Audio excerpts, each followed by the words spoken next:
Good morning, everyone. And today I want to go ahead and talk a little bit about this gazebo that's in front of you, which is actually known as the speaking platform, which was originally built by the Daughters of the Confederacy in the 1930s.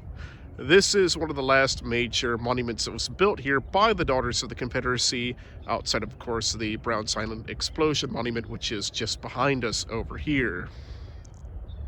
So this entire monument was originally built as, of course, a speaking platform. So whenever they would hold events here, like I would say, for example, they wanted to hold an event for, say, Confederate Memorial Day, they would gather up over here and then have a grand old fair and have people talk and speak about the men that are buried here. So when they originally built this in the 1930s, they ended up having to clear up a number of graves that were over here, and namely, they just simply built directly over top of those graves. So first, here we have the marker that was originally dedicated by the Daughters of the Confederacy for the men who were lost during the war, which is what this gazebo / speaking platform is dedicated to.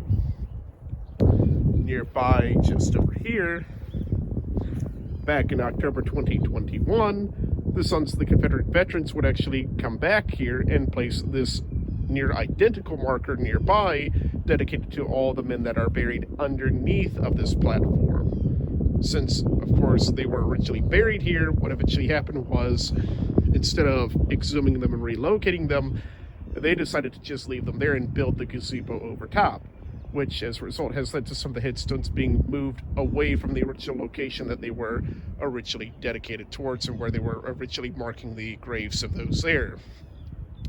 You can refer to my recent short about the grave of William K. Light if you wish to learn a little bit more about that.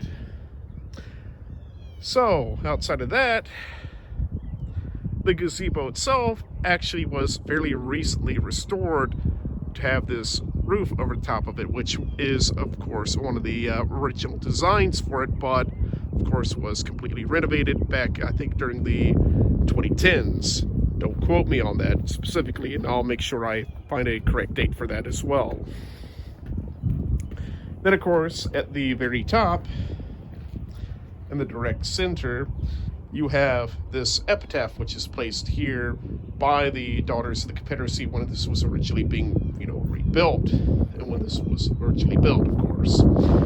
So I'll go ahead and read it for you, so that way you can have an idea of what this is dedicated to. This memorial commemorates Oakwood Cemetery's Confederate dead, who gave all they had in defense of their state and country and rest within this hallowed ground. And at the bottom, you have an additional section, which is from a quote of Jefferson Davis's, which goes like this. The principle for which we contend is bound to reassert itself, though it may be at another time and in another form.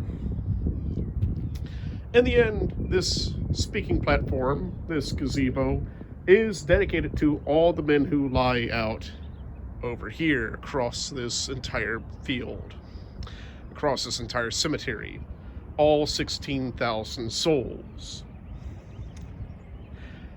So let's just take a moment to respect those men who fell here, and just remember, guys, in the end, the war was tragedy, in that monuments like this here were dedicated to those men, which is why it is important that we keep these things around. Not for the sake of, say, commemorating any cause, but in the end, to remember that it's not about any cause. It's about the innocent souls that were caught up in that entire war and the sacrifices that they, in the end, made. So, I hope everyone has a wonderful day, and may God bless all of you.